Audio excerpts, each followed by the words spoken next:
We'll start with Mangalacharan. नमो अरियंताणं नमो सिद्धाणं नमो आयरियाणं नमो वज्रायाणं नमो लोये सव्वसाहूणं ऐसो पंच नमुकारो सव पावपनासनो मंगलानं च सव्वेसिं परमं हवै मंगलम रागद्वेष विजेतारं ज्ञातारं विश्ववस्तुना शक्रपूज्य गिरामेशं तीर्थे संस्कृतिमानये पन्नगे च सुरेन्द्रे च कौशिके पादसंस्कृते निर्विशेष मनस्काय श्रीवीरस्वामिने नमः। तो आज we'll take the first session in Hindi. We are going to talk about ज्ञान. तो ज्ञान is little in depth topic, तो इसलिए हमने डिसाइड किया कि पहला जो टॉपिक है हम हिंदी में लेंगे, फिर उसके बाद वापस हम जब तीर्थंकर चरित्र देखेंगे तब वापस will shift back to English. तो ज्ञान, राइट। सो तत्वार्थ सूत्र अपने आप शायद पढ़ा होगा तत्वार्थ सूत्र। तो तत्वार्थ सूत्र में जीव द्रव्य के 6 लक्षण बताए हैं। तो उसमें से पहला लक्षण है ज्ञान, दूसरा है दर्शन, उसके बाद है चारित्र, फिर है तप, वीर्य और उपयोग। तो ये 6 लक्षण वो जीव द्रव्य के लक्षण हैं। लक्षण अर्थात जिससे द्रव्य की पहचान होती है उसको लक्षण कहते हैं। तो जीव द्रव्य की पहचान ये 6 लक्षणों से होती है। तो ये 6 लक्षण जिसमें है उसको जीव द्रव्य कहते हैं। और जो जिस इसमें से अगर एक भी लक्षण नहीं हो तो वो अजीव बन जाता है। तो जीव द्रव्य के 6 लक्षण हैं: ज्ञान, दर्शन, चारित्र, तप, वीर्य और उपयोग। तो हम जो ज्ञान की बात करते हैं वो ज्ञान सम्यक दर्शन की अपेक्षा से है। ओके। तो सम्यक दृष्टि का जो ज्ञान है उसको सम्यक ज्ञान कहते हैं, और जो मिथ्या दृष्टि का ज्ञान है उसको अज्ञान कहते हैं। तो शास्त्र में 8 टाइप के ज्ञान बताए हैं। एक मिथ्या दृष्टि के ज्ञान है और दूसरे सम्यक दृष्टि के ज्ञान है। जो मिथ्या दृष्टि के जो ज्ञान है वो सभी अज्ञान है। तो मिथ्या दृष्टि जीव को 3 टाइप्स ऑफ अज्ञान हो सकते हैं। वो है मति अज्ञान, श्रुत अज्ञान और अवधि अज्ञान। जो अवधि अज्ञान है उसको विभंग ज्ञान भी कहते हैं। जो नारकी के जीव है, जो मिथ्या दृष्टि है, उनको विभंग ज्ञान होता है। और जिसको 4th गुणस्थानक, जो चौथा गुणस्थानक प्राप्त करते हैं, वो सभी सम्यक दृष्टि जीव है। और उनको उनके ज्ञान को ही सम्यक ज्ञान कहते हैं, क्योंकि उनकी ज्ञान की परिणति सम्यक होती है। तो उनकी अपेक्षा से ज्ञान 5 टाइप के हैं: मति ज्ञान, श्रुत्य ज्ञान, अवधि ज्ञान, मनोप्रयोग ज्ञान और केवल ज्ञान। ओके। तो शास्त्र में टोटल 8 टाइप्स ऑफ ज्ञान बताए हैं।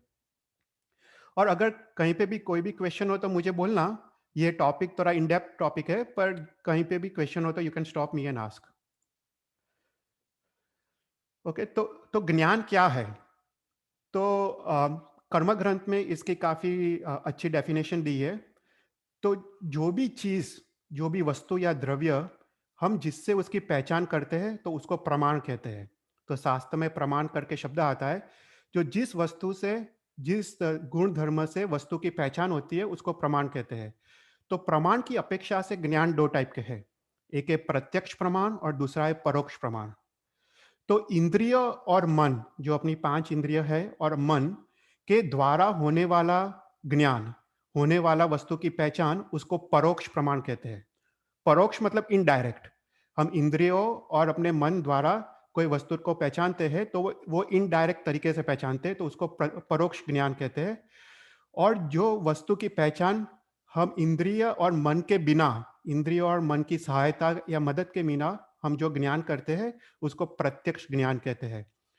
तो ज्ञान 2 टाइप के हैं, एक परोक्ष ज्ञान और दूसरा प्रत्यक्ष ज्ञान। जो मति ज्ञान और श्रुत ज्ञान है वो परोक्ष ज्ञान है, वो इंद्रियों और मन द्वारा होता है। और जो अवधि ज्ञान है, मनोप्रयोग ज्ञान है और केवल ज्ञान है, वो प्रत्यक्ष ज्ञान है, वो डायरेक्ट आत्मा से होता है, उसमें इंद्रियों और मन की अपेक्षा नहीं है। फिर कर्म की अपेक्षा से ज्ञान 2 टाइप के हैं, एक शायिक ज्ञान और दूसरा क्षयोपशमिक ज्ञान। शायिक मतलब कर्म के संपूर्ण क्षय से उत्पन्न होने वाला ज्ञान, उसको शायिक कक्षा का ज्ञान कहते हैं। तो केवल ज्ञान एकमात्र शायिक ज्ञान है, वो कर्म के संपूर्ण क्षय से उत्पन्न होने वाला ज्ञान है, वो शायिक ज्ञान है। और बाकी जो 4 ज्ञान है वो क्षयोपशमिक ज्ञान है। तो मति ज्ञान, श्रुत ज्ञान, अवधि ज्ञान और मनोप्रयोग ज्ञान वो क्षयोपशमिक ज्ञान है। तो क्षयोपशमिक अर्थात क्या? क्षयोपशमिक का डेफिनेशन हमको कर्म ग्रंथ में बहुत अच्छी तरह मिलता है। क्षयोपशमिक का अर्थ है जो उदयाधीन जो कर्म है, जो कर्म का उदय होता है उसका क्षय, और जो सत्तागत कर्म है उसका उपशम, तो उसको क्षयोपशमिक कहते हैं। ओके, जो जो कर्म उदय में आते हैं उसको क्षय, जो मिथ्यात्व मोहनीय कर्म जो उदय में आते हैं, ज्ञानावरणीय कर्म को जो उदय में आते हैं उसका क्षय, और जो सत्तागत कर्म है उसका उपशांति, तो उसको क्षयोपशमिक कहते हैं। तो क्षयोपशमिक अर्थात कर्म के आवरण वाला जो ज्ञान है उसको क्षयोपशमिक कहते हैं। तो शायिक वो केवल ज्ञान है, और क्षयोपशमिक मति ज्ञान, श्रुत ज्ञान, अवधि ज्ञान और मनोप्रया ज्ञान वो क्षयोपशमिक ज्ञान है। तो अभी जो ज्ञान है, जो 5 टाइप के ज्ञान है, वो जीव के लक्षण है, जीव द्रव्य के लक्षण है। उसका मीनिंग ये हुआ कि सभी जीव द्रव्य को एक ज्ञान अवश्य होता है। तो मति ज्ञान एक ऐसा ज्ञान है तो सभी जीव द्रव्य को होता है। तो एक इंद्रिय, बे इंद्रिय, ते इंद्रिय, चौरिंद्रिय और असंगनी पंचेंद्रिय को मति ज्ञान होता है। उसके बाद जो संगनी पंचेंद्रिय है, संगनी मतलब मन वाले, जो हमारे जो हम जैसे हैं मनुष्य, एनिमल्स, जो पंचेंद्रिय एनिमल्स है, वो सभी संगनी पंचेंद्रिय है। तो वो संगनी पंचेंद्रिय को दो टाइप के ज्ञान अवश्य होते हैं, वो है मति ज्ञान और श्रुत ज्ञान। उसके बाद संगनी पंचेंद्रिय जीव को अवधि ज्ञान भी हो सकता है। तो संगनी पंचेंद्रिय जीव को जनरली मति ज्ञान और श्रुत ज्ञान होता है, और अगर वो तप और संयम की आराधना करे तो उनको अवधि ज्ञान भी हो सकता है। अभी नारकी और जो देवता के जीव है उनको 3 ज्ञान अवश्य होते हैं, वो है मति ज्ञान, श्रुत ज्ञान और अवधि ज्ञान। तो ये 3 ज्ञान दोनों देवता और नारकी के जीवों को अवश्य होते हैं। और जो मनोप्रयोग ज्ञान है वो छठे गुणस्थानक के बाद ही प्राप्त होता है। जो जो संयम धर्म महात्मा है, जिसने सर्ववीर्ति धर्म स्वीकारा है और वो छठे गुणस्थानक में है या 7वें गुणस्थानक में है, उनको मनोप्रयोग ज्ञान हो सकता है। ओके,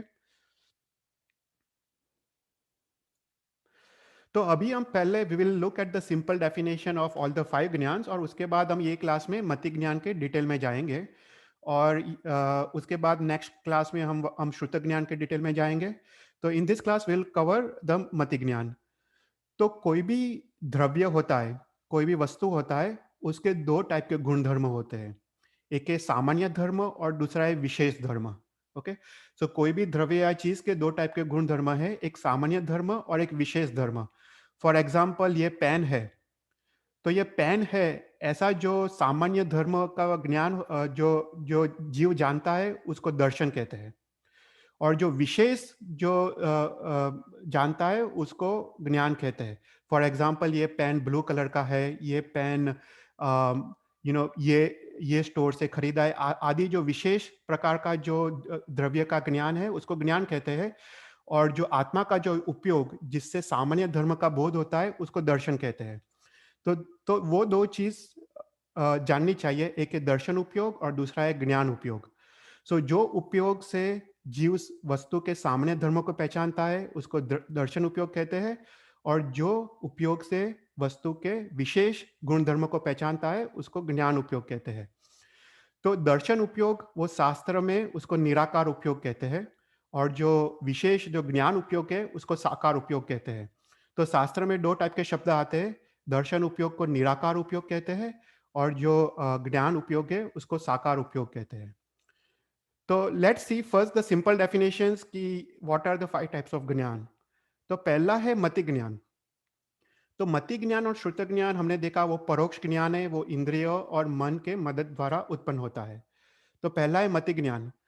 तो इंद्रिय और मन से उत्पन्न होने वाला सामान्य ज्ञान उसको मति ज्ञान कहते हैं। ओके, सो जैसे फॉर एग्जांपल चक्षु से हम रूप देखते हैं, हम नाक से हमको सुगंध या दुर्गंध का ज्ञान होता है, हमको जीभ से रस का ज्ञान होता है, त्वचा से स्पर्श का ज्ञान होता है, और हमको कान से हमको शब्द का ज्ञान होता है, और मन में जो भी संकल्प और विकल्प जो उठते हैं वो सभी मति ज्ञान है।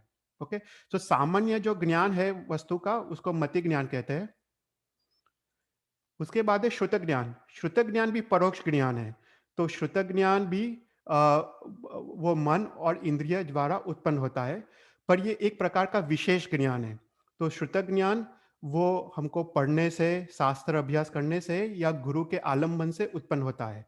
तो वस्तु का विशेष ज्ञान उसको श्रुत ज्ञान कहते हैं। तो ये मति ज्ञान और श्रुत ज्ञान दोनों परोक्ष टाइप के ज्ञान है। तो मति ज्ञान सभी जीव को अवश्य होता है, पर जो श्रुत ज्ञान है वो सिर्फ संगनी पंचेंद्रिय जीव को होता है। जो जिसको भी श्रुत ज्ञान होता है उसको अवश्य पहले मति ज्ञान होता है। तो मति ज्ञान होने के बाद मति ज्ञान होने के बाद ही श्रुत ज्ञान उत्पन्न होता है। पर जिस जीव को मति ज्ञान उत्पन्न होता है उसका नियम नहीं है कि उसको श्रुत ज्ञान होगा, पर जिसको श्रुत ज्ञान उत्पन्न होता है उसको अवश्य पहले मति ज्ञान अवश्य होता है। उसके बाद है अवधि ज्ञान। तो अवधि ज्ञान वो एक प्रत्यक्ष ज्ञान है।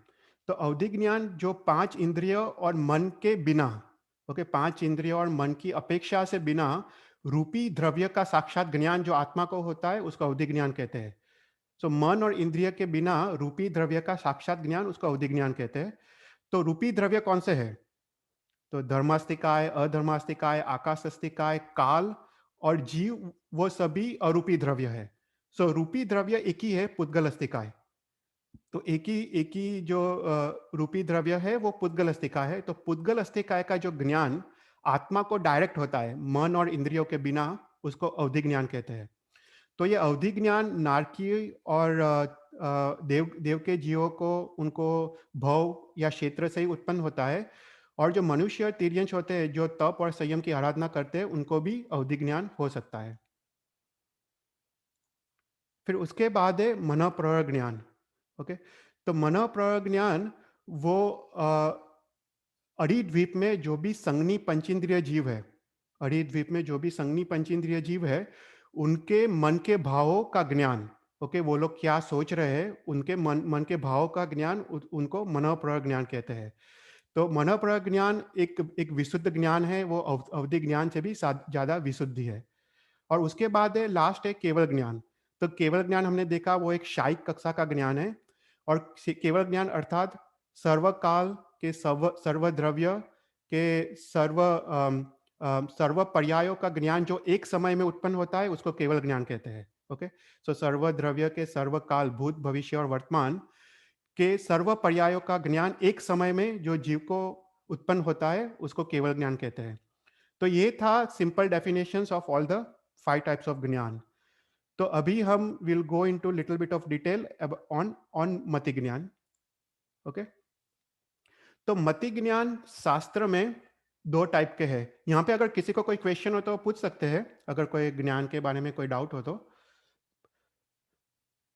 तो मति ज्ञान दो टाइप के हैं, एक है श्रुत निश्रित मति ज्ञान और दूसरा है अश्रुत निश्रित मति ज्ञान। ओके, शास्त्र में दो टाइप के मति ज्ञान बताए हैं, श्रुत निश्रित मति ज्ञान और दूसरा है अश्रुत निश्रित मति ज्ञान। तो जो श्रुत निश्रित मति ज्ञान मतलब क्या? तो इंद्रिय और मन के द्वारा जो ज्ञान हमको भूतकाल में हमने हमने कोई चीज हमने देखी है, सुनी है या हमको अनुभव की है, पर वर्तमान काल में हम वो भूल गए हैं, वर्तमान काल में हमको उसकी याद नहीं है। और और पूर्व में जो संस्कार जो पड़े हैं उसके कारण जो वर्तमान में जो ज्ञान होता है उसको श्रुत निश्रित मति ज्ञान कहते हैं। तो अगेन हमने हमने भूतकाल में हमने कोई चीज हमने देखी है, सुनी है या अनुभव की है, पर वर्तमान में वो चीज हमको याद नहीं है, वर्तमान में वो भूल गए हैं, पर हमको उसके संस्कार हमको आत्मा में पड़े हैं। तो उसके कारण जो ज्ञान उत्पन्न होता है उसको श्रुत निश्चित मति ज्ञान कहते हैं। फॉर एग्जाम्पल, ये एक पेन है। ओके, सो बच्चे ने एक पेन को देखा, पहली बार उसने ये पेन को देखा तो उसको पता नहीं है ये पेन क्या है। तो उसने अपनी मम्मी को पूछा कि ये क्या है। तो मम्मी ने बोला कि इसको पेन कहते हैं और इसको लिखने लिखने के लिए ये पेन काम आता है। फिर उसके बाद 1 महीने के बाद वो बच्चा वो भूल गया ये पेन को, और 1 महीने के बाद वो पेन वो वापस देखता है। तो पूर्व में जो संस्कार पड़े हैं, तो उसके कारण जो वर्तमान में जो ज्ञान उत्पन्न होता है उसको श्रुत निश्रित मति ज्ञान कहते हैं। तो पूर्व के श्रुत के आधारित वर्तमान में जो ज्ञान है उसको श्रुत निश्रित मति ज्ञान कहते हैं। और दूसरा है अश्रुत निश्रित मति ज्ञान। अश्रुत निश्रित मति ज्ञान मतलब पूर्व में हमने जो चीज देखी नहीं है, सुनी नहीं है, उसका अनुभव नहीं किया है, हमने उसकी पढ़ी नहीं है, हमने किसी के मुख से सुनी नहीं है, और वर्तमान में वो चीज अगर पहली बार हम देखते हैं उसके बाद हमको जो ज्ञान उत्पन्न होता है, तो पूर्व के संस्कार के बिना जो ज्ञान उत्पन्न होता है वो अश्रुत निश्रित मति ज्ञान कहते हैं। ओके, सो अश्रुत निश्चित मति ज्ञान मतलब अपनी बुद्धि या अपनी अपनी प्रज्ञा, उसको अश्रुत निश्चित मति ज्ञान कहते हैं। तो मति ज्ञान दो टाइप के हैं, एक श्रुत निश्रित मति ज्ञान और दूसरा है अश्रुत निश्रित मति ज्ञान। तो पूर्व के संस्कार के द्वारा उत्पन्न होने वाला ज्ञान वो श्रुत निश्रित, और पूर्व के संस्कार के बिना उत्पन्न होने वाला ज्ञान उसको अश्रुत निश्रित मति ज्ञान कहते हैं। तो पहले हम देखते हैं श्रुत निश्रित मति ज्ञान। तो श्रुत निश्रित मति ज्ञान को जानने के लिए पहले हमको will go into little bit of details about the इंद्रिय। ओके, तो इंद्रिय अपने शास्त्र में दो टाइप की होती है, एक है प्राप्यकारी इंद्रिय और दूसरा है अप्राप्यकारी इंद्रिय। ओके, तो इंद्रिय अपने शास्त्र में दो टाइप की होती है, एक प्राप्यकारी और दूसरे अप्राप्यकारी। तो जो इंद्रिय विषय के साथ उसका संयोग होता है और उसके बाद उसको विषय बोध होता है, अर्थात विषय के साथ संयोग होने के कारण उसको ज्ञान उत्पन्न होता है, उसको प्राप्यकारी इंद्रिय कहते हैं। सो फॉर एग्जाम्पल, जो कान है, तो कान में उसको शब्द के साथ उसका संयोग होता है, अर्थात शब्द के पुद्गल जब कान में एंटर होते हैं तब उसके साथ संयोग होता है और उसके बाद वो ज्ञान उत्पन्न होता है। सिमिलरली नाक, नाक में सुगंध या दुर्गंध के पुद्गल एंटर होते हैं, टच होते हैं, तभी हमको उसका ज्ञान होता है। सिमिलरली टेस्ट और सिमिलरली टच। तो तो ये चार टाइप की जो इंद्रिया है उसको प्राप्यकारी इंद्रिया कहते हैं। ओके, उसको विषय के साथ उसका संयोग होता है। और फिर दूसरा है अप्राप्यकारी इंद्रिया। अप्राप्यकारी इंद्रिया मतलब उसका विषय के साथ उसका कोई संयोग नहीं होता है, विषय के संयोग के बिना जो उसको विषय बोध होता है उसको अप्राप्यकारी इंद्रिया कहते हैं। फॉर एग्जाम्पल, जो आंख है, हम आंख से अग्नि को देखते हैं पर अग्नि के साथ वो आंख का कोई संबंध नहीं है, तो आंख वो अप्राप्यकारी इंद्रिया है। सिमिलरली अपना माइंड, हम अपने मन से, हम फॉर एग्जाम्पल इंडिया में शत्रुंजय पर्वत पे आदिश्वर भगवान को हम वंदन नमस्कार करते हैं और पर हमारा वहाँ पे कोई फिजिकल संयोग नहीं है, तो आंख और मन वो दोनों अप्राप्यकारी इंद्रिया है। और ईयर, स्मेल, टेस्ट और टच वो सभी प्राप्यकारी इंद्रिया है। ओके, यहाँ पे कोई क्वेश्चन हो तो पूछना।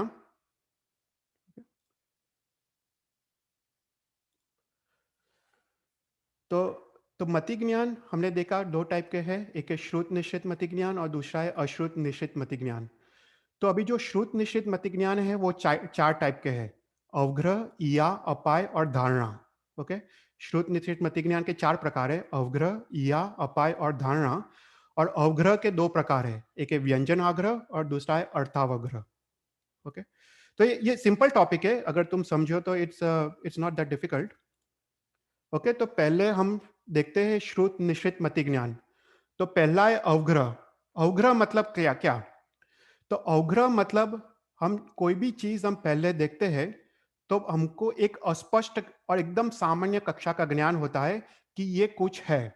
ओके, फॉर एग्जांपल हमने पेन को देखा, हमको जो पहले जो हमको जो ज्ञान होता है वो एकदम सामान्य और अस्पष्ट ज्ञान होता है, जैसे ये कुछ है, बस उतना सा जो ज्ञान होता है उसको अवग्रह कहते हैं। ओके, हमको पता नहीं है ये पेन है या कुछ भी है, हमको सिर्फ ऐसा ज्ञान होता है कि ये कुछ है, ये कोई चीज है, तो ऐसा जो ज्ञान है उसको अवग्रह कहते हैं। तो अवग्रह जो है वो दो टाइप के हैं, एक व्यंजन आग्रह और दूसरा है अर्थावग्रह। जो हमने जो चार प्राप्यकारी इंद्रियां देखी, तो चार प्राप्यकारी इंद्रिय से होने वाला जो ज्ञान है, जो अवग्रह है, उसको व्यंजन आग्रह कहते हैं। तो स्पर्श से, रस से, नाक से और कान से, जो चार प्राप्यकारी इंद्रिय है, उससे जो हमको पता चलता है कि ये कोई चीज है, उसको व्यंजन आग्रह कहते हैं। ओके, और उसके बाद है सेकंड है अर्थावग्रह। अर्थाग्रह मतलब ये कुछ है ऐसा स्पष्ट, ऐसा निर्णय होना। ओके, पर अभी भी हमको पता नहीं है क्या है, पर ऐसा अस्पष्ट और एकदम सामान्य ज्ञान कि ये कोई चीज है, ऐसा एकदम सामान्य कक्षा का मति ज्ञान जो है उसको अर्थाग्रह कहते हैं। तो कोई भी जीव को पहले व्यंजन आग्रह होता है, उसके बाद अर्थाग्रह होता है। तो जो व्यंजन आग्रह है वो मैक्सिमम एक अंतर मुहूर्त तक चलता है और उसके बाद अर्थाग्रह एक समय का होता है। तो अर्थाग्रह मात्र एक समय का होता है। ओके, तो पहला था अवग्रह, और अवग्रह होने के बाद जीव को सेकंड होता है ईहा। ईहा मतलब एक क्वेश्चन। ओके, एक क्वेश्चन मतलब ये कुछ है ऐसा क्वेश्चन। तो यहाँ पे शास्त्र में काफी अच्छा एग्जाम्पल दिया है ये जानने के लिए। तो फॉर एग्जाम्पल, हम सो रहे हैं। ओके, हम सो रहे हैं और किसी ने हमको आवाज किया, तो हमको पहली बार आवाज किया, हम उठे नहीं, दूसरी बार आवाज़ किया, हम फिर भी उठे नहीं। ऐसा थर्ड बार आवाज़ किया, फोर्थ बार आवाज़ किया, हम उठे नहीं। पर हमको फिफ्थ बार जब आवाज़ किया तब हम उठ गए, हम एकदम ही उठ गए। तो यहाँ पे बोलते हैं कि जो पहले हमने 4 बार आवाज़ जो किया और हमने जो आवाज़ सुना उसको व्यंजन आग्रह कहते हैं। तो हमको पता चला कि कुछ है, कोई हमको बुला रहा है या कुछ हो रहा है, ऐसा हमको जो पता चला उसको व्यंजन आग्रह कहते हैं। और जब हम फिफ्थ बूम में हम जब उठ गए, तब हमको स्पष्ट हुआ कि किसने मुझे बुलाया, तो वो अर्थाग्रह है। ओके, सो पहली 4 बार वो व्यंजन आग्रह है और लास्ट एक बार जब उठ गए वो अर्थाग्रह है। तो सिमिलरली शास्त्र में दूसरा एग्जाम्पल है। फॉर एग्जाम्पल, हम रास्ते में जा रहे हैं और हमको अपने नाक में कुछ सुगंध या दुर्गंध के पुद्गल एंटर हुए।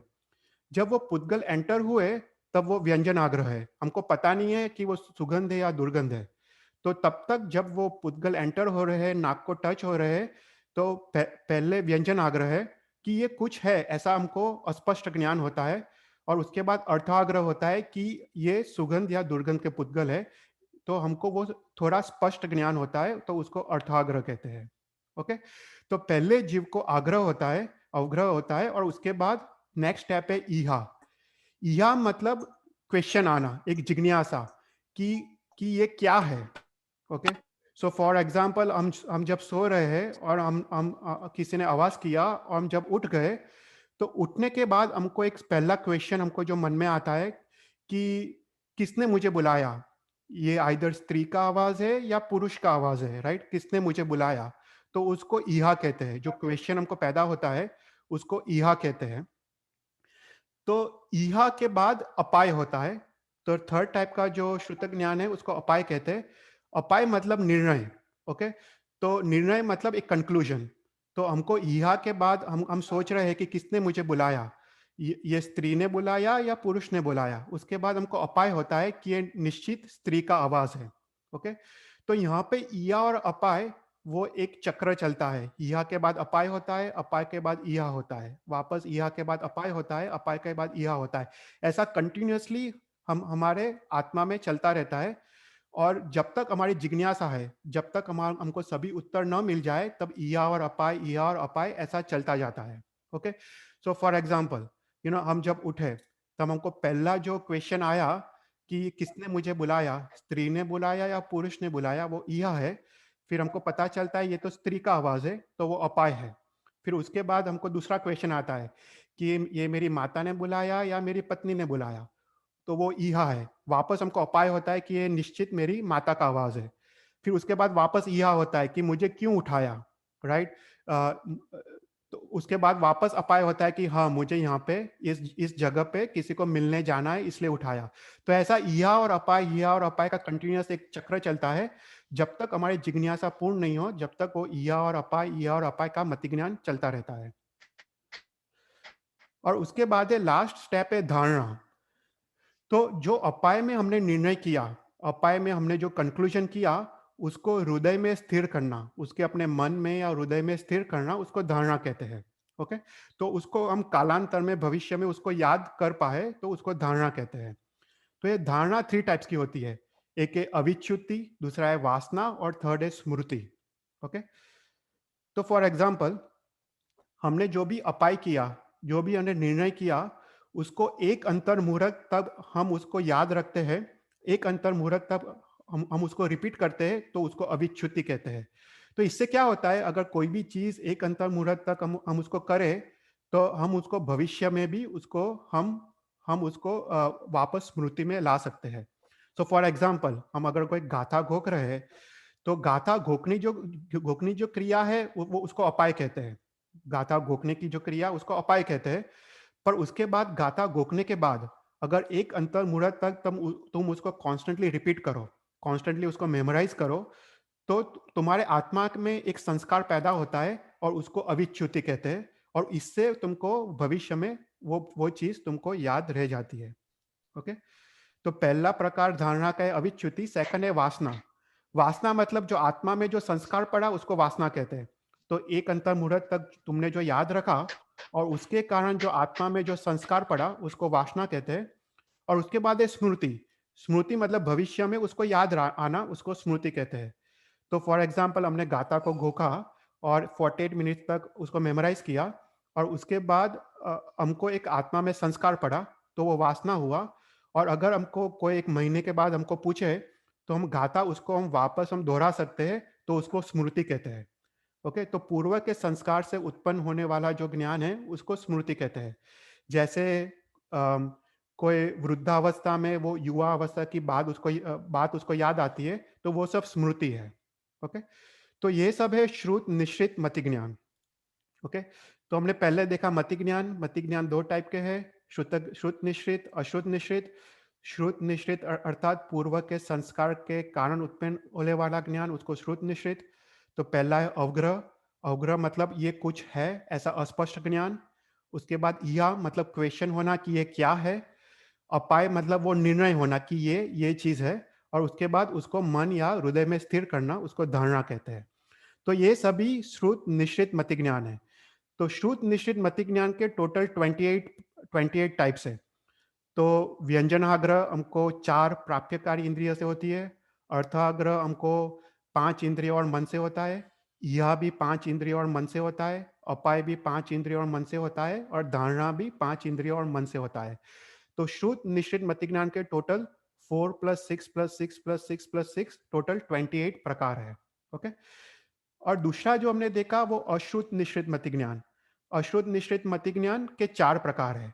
और अश्रुत निश्चित मति ज्ञान मतलब जो हमको पूर्व में उसका कोई संस्कार हमको पैदा नहीं हुए, हम पहली बार वो चीज को देख रहे हैं, और उसके बाद जो हमको ज्ञान उत्पन्न होता है अपनी बुद्धि के कारण, अपनी प्रज्ञा के कारण, उसको अश्रुत निश्चित मति ज्ञान कहते हैं। तो अश्रुत निश्चित मति ज्ञान के 4 प्रकार है, औपपातिकी, विनयिकी, कार्मिकी और परिणामिकी।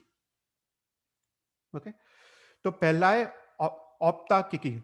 तो औपताकिकी मतलब जो आकस्मिक जो बुद्धि है, हाजिर जवाबी है, तो उसको औपताकिकी अश्रुत निश्चित मति ज्ञान कहते हैं। सो फॉर एग्जाम्पल, जो हमने पता है बीरबल और अकबर की स्टोरी सुनी है, तो बीरबल का हम बुद्धि का हम वखाण करते हैं, तो औपताकिकी बुद्धि है। मतलब वो हाजिर जवाबी है, उसको तुरंत ही एक प्रकार की बुद्धि या उसको प्रज्ञा वो खुल जाती है। जैसे अपने में अ, अभय कुमार है, तो अभय कुमार की बुद्धि वो औपताकिक की बुद्धि है। ओके, वो अकस्माकिक बुद्धि या हाजिर जवाबी। फिर दूसरा टाइप का अश्रुत निश्चित मति ज्ञान है विनय की। विनय की मतलब हम अगर गुरु महाराज से कुछ पढ़ रहे हैं, और हम गुरु महाराज के प्रति हमको एक विनय भाव है, बहुमान भाव है, उनके प्रति एक श्रद्धा है, और उसके कारण गुरु के अनुग्रह, गुरु के आशीर्वाद हमको पढ़ते हैं, और उनके कारण हमको एक बुद्धि पैदा पैदा होती है, हमको एक प्रज्ञा पैदा होती है, और उसको विनय की बुद्धि कहते हैं। तो गुरु महाराज साहब के अनुग्रह से जो बुद्धि और प्रज्ञा जो पैदा होती है, उसको विनय की मति ज्ञान कहते हैं। फिर थर्ड है कार्मिकी। कार्मिकी अर्थात हम जो काम करते हैं, फॉर एग्जाम्पल हम कुकिंग करते हैं, या फिर हम कोई भी हम जॉब करते हैं अपना, और उसके कारण हमको एक प्रकार की बुद्धि या प्रज्ञा पैदा होती है, तो वो कार्मिकी बुद्धि कहते हैं। तो काम करने से जो हमको बुद्धि पैदा होती है वो कार्मिकी बुद्धि है। और लास्ट है परिणामी की बुद्धि। परिणामी की बुद्धि अर्थात हमको अपने एक्सपीरियंस से, अपने उम्र के कारण हमको जो बुद्धि पैदा होती है। फॉर एग्जाम्पल, हम कभी कभी बात करते हैं कि अपने पेरेंट्स ने काफ़ी कुछ सहन किया है लाइफ में, और इसके कारण अपने पेरेंट्स को हमारे से ज़्यादा पता है इस संसार का, तो वो जो बुद्धि है उसको परिणामी की बुद्धि कहते हैं। ओके, सो अशुद्ध निश्चित मति ज्ञान के 4 प्रकार है। ओके, तो टोटल मति ज्ञान के 32 भेद है। तो 28 भेद वो श्रुत निश्चित मति ज्ञान के, और 4 भेद वो अश्रुत निश्चित मति ज्ञान के। तो टोटल 32 भेद है। तो यहाँ पे शास्त्र में, कर्म ग्रंथ में और भी भेद दिखाए है। कर्म ग्रंथ में ऐसा लिखा है कि जो 28 जो भेद है, जो अश्रुत श्रुत निश्चित मति ज्ञान के, उसके हर एक के 12 और भेद है। ओके, तो 28 टाइम्स 12 336, प्लस ये 4 अश्रुत निश्चित मति ज्ञान के, टोटल 340 भेद है। ओके, तो हर एक अश्रुत निश्चित मति ज्ञान के, तो अवग्रह के 12 भेद, इहा के 12 भेद, अपाय के 12 भेद, और उसके बाद धारणा के भी 12 भेद। तो एक बार हम एकदम क्विकली हम देख लेते हैं कि ये 12 भेद कौन से हैं। It is simple to understand. Okay, तो ये 12 भेद में ये सभी, हर एक के 12-12 भेद है, और पर ये 12 भेद सबके सेम रहते हैं। तो पहला भेद है बहुग्राही बहुग्राही श्रुत निश्चित मति ज्ञान। तो बहुग्राही मतलब क्या? बहुग्राही मतलब जो विषय या द्रव्य को जो जानते हैं, हम उसके भेद को भी जानते हैं। ओके, सो द्रव्य के भेद को जानना वो बहुग्राही मति ज्ञान है। सो फॉर एग्जाम्पल, हमने कोई म्यूजिक सुना, और म्यूजिक सुना, उसके बाद हमको वो कौन सा जो म्यूजिक है वो पता चलता है। हमको वो म्यूजिक वो तबला का है, सितार का है, गिटार का है, वायोलिन का है। तो वो द्रव्य के भेद को भी हम जान सकते हैं। उसको बहुग्राही श्रुत निश्चित मति ज्ञान कहते हैं। तो द्रव्य के भेद को जानना वो बहुग्राही मति ज्ञान है। दूसरा है अबहुग्राही मति ज्ञान। अबहुग्राही मति ज्ञान मतलब वो द्रव्य के भेद को नहीं जान सकता है। मतलब वो सिर्फ इतना जान सकता है कि कोई प्रकार का म्यूजिक है, पर उसको ये नहीं पता है कि ये म्यूजिक तबला का है, सितार का है या गिटार का है। उसका इतना शौक्षम नहीं है। तो मति ज्ञान, जो मति ज्ञानावन या कर्म का, उसका शौक्षम बहुत ही कम है। तो उसको अबहुग्राही मति ज्ञान कहते हैं। फिर उसके बाद है थर्ड टाइप ऑफ भेद है बहुविध ग्राही मति ज्ञान। तो बहुविध ग्राही एक उत्तम, एक तीव्र कक्षा का मति ज्ञानावरणीय कर्म का संक्षम है। तो इसमें वो द्रव्य के भेद को भी जान सकता है, पर वो भेद के पर्याय को भी जान सकता है। ओके, सो फॉर एग्जाम्पल, उसको पता तो चलता है कि ये म्यूजिक कौन से इंस्ट्रूमेंट से प्ले हो रहा है, पर उसके बाद उसके पर्याय को भी जान सकता है। उसको पता चलता है ये कौन से राग में है, ये मालकौंस में है या ये दुर्गा में है या भोपाली में है, जो भी। तो वो भी जान सकता है वो। और वो और पर्याय को भी जान सकता है कि ये वो राग बराबर प्ले हो रहा है, राग बेसुरा है, वो सब भी वो जान सकता है। तो उसको बोलते हैं बहुविध ग्राही मति ज्ञान। और फोर्थ है अबहुविध ग्राही मति ज्ञान। अबहुविध ग्राही मति ज्ञान मतलब वो द्रव्य के भेद को तो जानता है, पर वो सभी पर्याय को नहीं जानता है। वो मात्र एक या दो पर्यायों को ही जानता है। तो उसको बोलते हैं अबहुविध ग्राही मति ज्ञान। फिर उसके बाद है फिफ्थ है शिपग्राही मति ज्ञान। शिपग्राही मति ज्ञान मतलब वो चीजों को एकदम फास्ट जानता है, एकदम तीव्र, एकदम जल्दी से जानता है। तो फॉर एग्जाम्पल उसका अवग्रह या अपाय वो सब एकदम फास्ट होता है। तो उसका मति ज्ञानी व कर्म का सर्वक्षम उत्तम है, तो इसलिए वो एकदम फास्ट वो जान सकता है। उसको शिवग्राही मति ज्ञान कहते हैं। और दूसरा सिक्स है अशिवग्राही। अशिवग्राही मतलब वो धीरे धीरे कोई चीज को जानता है। ओके, तो उसको अशिवग्राही मति ज्ञान कहते हैं। फिर सेवंथ है निश्रित ग्राही मति ज्ञान। निश्रित ग्राही मति ज्ञान मतलब वो किसी का सहारा लेके कुछ और चीज जानता है। फॉर एग्जाम्पल, हम स्मोक को देख के हम जानते हैं कि वहां पे फायर है। ओके, तो कोई कोई चीज का सहारा लेके कोई और चीज को जानना, उसको निश्रित ग्राही मति ज्ञान कहते हैं। ओके, फॉर एग्जाम्पल हम ध्वजा को देख के पता चलता है कि यहाँ पे मंदिर है। फिर एट है अनिश्चित ग्राही मति ज्ञान। मतलब कोई के आश्रय के बिना जानना। ओके, तो हम ध्वजा के बिना ही हम जान लेते हैं कि यहाँ पे मंदिर है। ओके, तो उसको बोलते हैं अनिश्चित ग्राही मति ज्ञान। फिर नाइन्थ है संदिग्ध ग्राही मति ज्ञान। मतलब हमको जो मति ज्ञान जो पैदा होता है, वो उसमें कोई शंका है, there is some kind of doubt. Okay, तो उसको संदिग्ध ग्राही मति ज्ञान कहते हैं। उसके बाद है असंदिग्ध ग्राही मति ज्ञान। मतलब जो भी हमको मति ज्ञान हुआ, जो भी हमको अपाय हुआ, तो उसमें कोई डाउट नहीं है, वो निश्चित पूर्वक हम जानते हैं। उसको असिंध ग्राही मति ज्ञान कहते हैं। और 11th है ध्रुवग्राही मति ज्ञान। ध्रुवग्राही मति ज्ञान मतलब हम जो चीज हम जानते हैं, जो चीज की हम धारणा करते हैं, वो हमको परमानेंट याद रहता है। ओके, तो उसको ध्रुवग्राही मति ज्ञान कहते हैं, जो हमको परमानेंटली उसको याद याद रहता है, लॉन्ग टाइम के लिए याद रहता है। और दूसरा है अध्रुवग्राही मति ज्ञान, जो भी हम उसकी जिसकी धारणा करते हैं वो तुरंत हम भूल जाते हैं। तो उसको बोलते हैं अध्रुवग्राही मति ज्ञान। तो ये जो 12 प्रकार है, वो 12 प्रकार हरेक के हैं। तो अवग्रह के 12 प्रकार, तो व्यंजन आग्रह के भी 12 प्रकार, अर्थाग्रह के भी 12 प्रकार, इहा के 12, अपाय के 12 और धारणा के 12। तो उस तरह से टोटल 336 भेद श्रुत निश्चित मति ज्ञान के हैं, और 4 भेद अश्रुत निश्चित मति ज्ञान है। So total there are 340 divisions of मति ज्ञान। ओके, तो तो यहाँ पे ये टेबल है।